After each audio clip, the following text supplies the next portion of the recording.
Kael's voice was dangerously quiet, but the forge fire roaring behind him seemed to reflect in his eyes, turning them to molten gold. I did not pull my hand away from Rorik. In fact, his grip tightened possessively on my wrist, a silent challenge to his brother. I met Kael's furious stare, my chin high. The time for games, for tests of strength, was over.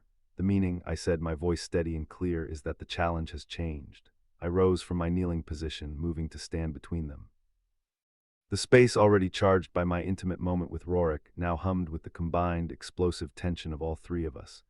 You came here seeking to test your immunity against my power, a novelty, but this connection between us, it is a power all its own, one I have no intention of ignoring. Kael's fists clenched at his sides. He is my brother. You will not play us against each other like pieces on a board. Look at me, Kael, I commanded, my voice softening slightly. Do you honestly believe this is a game to me? I have spent a century alone on this mountain, untouched, unchallenged, and profoundly bored. You two arrive, and for the first time I feel something.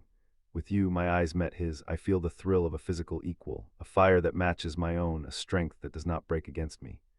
My gaze shifted to Rorik, who had risen to his feet, his injured arm held carefully at his side, but his posture radiating an unshakable calm. And with you, I feel a quiet understanding, a meeting of minds that I did not even know I was starving for. You see the woman, not just the witch. The silence stretched, thick and heavy with unspoken history and uncertain future. I had laid my truth bare, a vulnerability I had never shown another living soul. Rorik was the first to move. He took a deliberate step forward, closing the small distance until he stood beside me, a silent declaration of allegiance. He looked at his brother, his expression unreadable but his voice firm. She's not playing us, Kael, she's seeing us, both of us. Kael's eyes darted between me and his brother, a storm of emotions warring on his handsome face. Anger, betrayal, confusion, and beneath it all, a deep-seated longing he had tried to mask with arrogance. He had wanted to conquer the witch of the mountain, but he had not expected to be seen by the woman. With a shuddering breath that seemed to wrench itself from his soul, the fight went out of him, leaving him looking lost. I don't understand this. Neither do I admitted, my voice a near whisper. But I want to. I reached out my free hand, hesitating for only a moment before I laid it on Kael's rigid arm. His muscles were like steel beneath my touch, but he didn't pull away.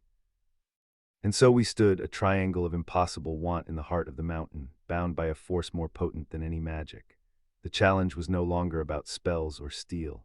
It was about forging something new from three disparate, powerful elements, a blade with three edges, stronger and sharper than any I had ever crafted alone.